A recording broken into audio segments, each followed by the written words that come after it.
Every afternoon after school, 12-year-old Eli walked the same road home, and every afternoon, on the same worn wooden bench beneath a sprawling mango tree, sat Mr. Samuel.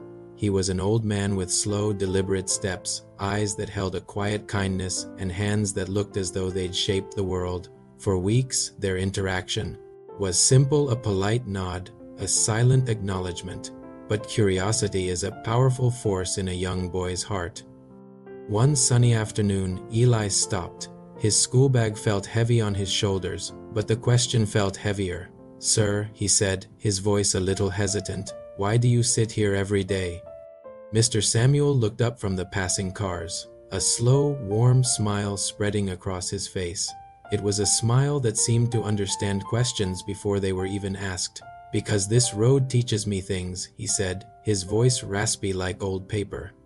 "And sometimes, if I'm patient, it sends students my way."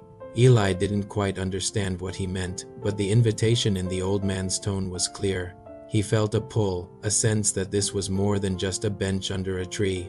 He swung his bag off his shoulder, placed it by his feet, and sat down.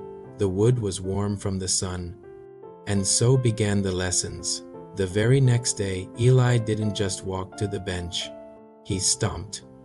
He threw his bag down with a thud and slumped beside the old man, his face a storm cloud of injustice. "It's not fair," he burst out.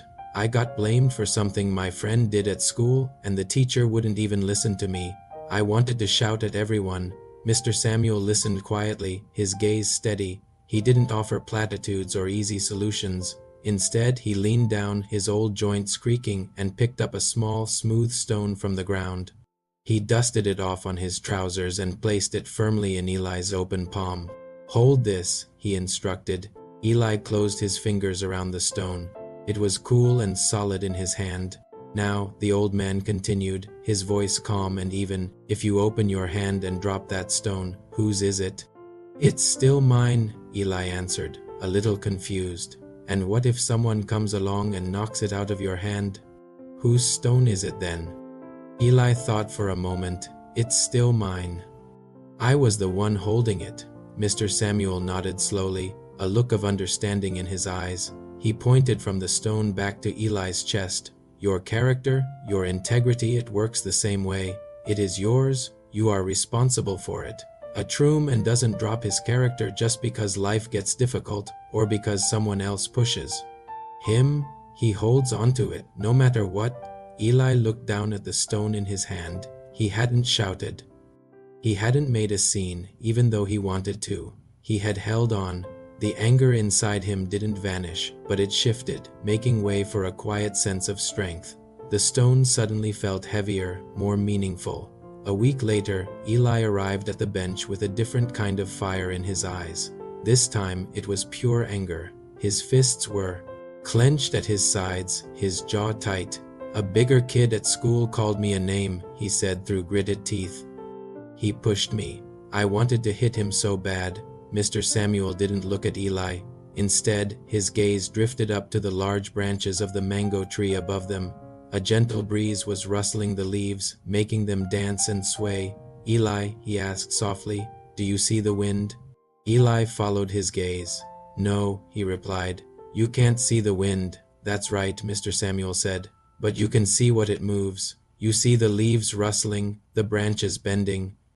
The wind is powerful, strong enough to snap a branch, but it can also be gentle, barely making a sound." He lowered his gaze and met Eli's fiery one. "A man's strength is like that wind. His power isn't in the noise he makes or the force he shows. It's in his control." He leaned a little closer, his voice dropping to a near whisper. "Anyone can react. Anyone can lash out when provoked. That's easy. A boy reacts. A man chooses how to respond. True strength is the power you hold back." Eli took a deep, shuddering breath. The image of the wind, strong but unseen, powerful but controlled, stuck in his mind. He slowly unclenched his fists. One afternoon, as Eli approached, Mr. Samuel was inspecting the bench. "See this, Eli?" he said, pointing to a plank that had come loose. "It's been wobbly for days. Let's fix it." He produced a small hammer and a few nails from a cloth bag. For the next half hour, they worked together. Mr. Samuel showed Eli how to hold the plank steady while he hammered the nail, how to strike it cleanly and firmly. They didn't talk much. The only sounds were the rhythmic tapping of the hammer, the chirping of birds, and the distant hum of traffic. When they were finished, they both sat on the newly repaired bench. It was solid. Eli wiped a bead of sweat from his forehead. "That was hard work," he admitted, flexing his fingers. A proud smile touched Mr. Samuel's lips. "Good," he said simply. "Hard work builds more than benches, son. It builds men. When you fix something with your own two hands, you learn patience, you learn focus, you prove to yourself and to others that you can be relied upon. A man doesn't run from effort. He understands its value. He becomes dependable." Then one day, the bench was empty. Eli waited, thinking Mr. Samuel was just running late.